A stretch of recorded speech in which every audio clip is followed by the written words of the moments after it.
Comment trouver les zones érogènes chez ma partenaire? Et tout d'abord, qu'est-ce qu'une zone érogène?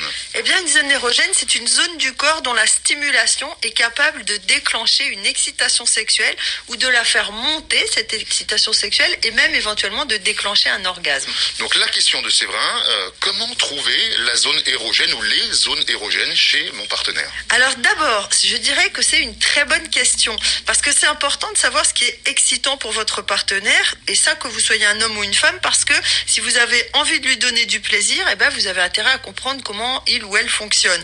Et chaque personne est différente, ça se découvre pas en 2 minutes. Il faut pas mal de temps pour connaître les zones érogènes de l'autre. Souvent, il faut des semaines, des mois ou des années. Je dis ça pour nos auditeurs qui, au bout d'un mois de relation, disent je comprends pas comment elle fonctionne. C'est normal, il faut du temps.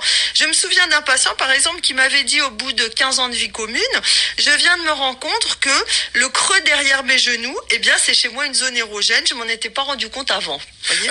En pratique, Catherine, comment fait-on justement pour partir à la découverte des zones érogènes de l'autre? Alors, écoutez bien ce que je vais vous dire, parce que je pense que vous y attendez pas. La zone érogène la plus importante, c'est le cerveau.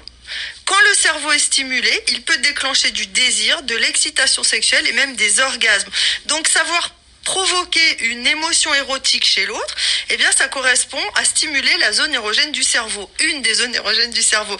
Vous pouvez par exemple par des paroles déclencher une excitation sexuelle chez l'autre, même déclencher un orgasme quand vous êtes pendant un rapport sexuel. Ça peut être des compliments, des paroles d'amour ou encore des jeux. Et je vais vous donner un exemple. Un de mes patients m'a dit, moi, quand je fais l'amour avec ma partenaire, j'invente des histoires érotiques et je lui raconte à voix haute. Pour elle, c'est très excitant. Donc le cerveau, c'est ça, Catherine. Mais est-ce qu'il y a d'autres zones érogènes? Oui, évidemment, quand même. Bien sûr, on a d'autres zones érogènes qui font qu'on est une personne unique. Comme demandait Séverin, il disait comment trouver les zones érogènes de ma partenaire. On n'est pas tous pareils. Donc, il peut s'agir souvent de zones où la peau est fine. Par exemple, les creux du coude, du poignet, de l'aine ou des aisselles. Ça peut être aussi le cou, le visage, les pieds, les mains, etc. Pour les découvrir, il faut les explorer, il faut s'entraîner. Alors, pourquoi ces zones sont différentes selon chaque personne? Alors, elles sont différentes parce que je vous parle de ce qu'on appelle les zones érogènes tertiaires. Bon, c'est pas très poétique comme nom.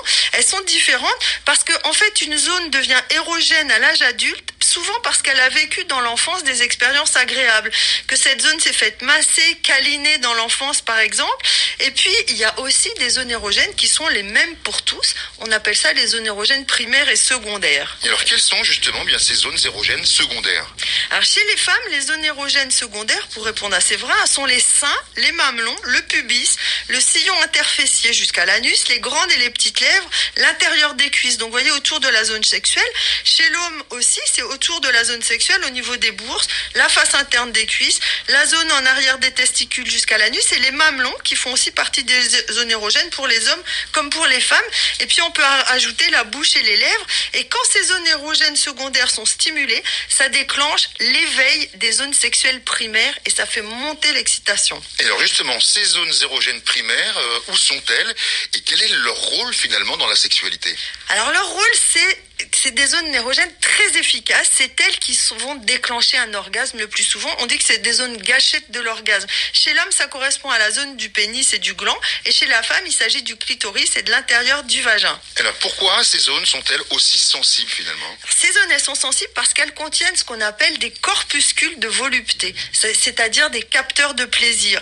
Et là, c'est des capteurs très spéciaux parce qu'ils fonctionnent seulement si la personne est en état de désir et d'excitation sexuelle. Sinon, ils restent en sommeil. Donc, ils réagissent pas du tout. C'est pour ça que les préliminaires de l'amour sont très importants parce que les préliminaires, ça éveille les capteurs de plaisir, ça les met en fonctionnement de la zone sexuelle, ça les met en marche. Et donc, quelqu'un qui essaye d'avoir un rapport sexuel sans que les capteurs de plaisir, les capteurs de volupté soient activés, ça marche pas, ça donne aucune sensation.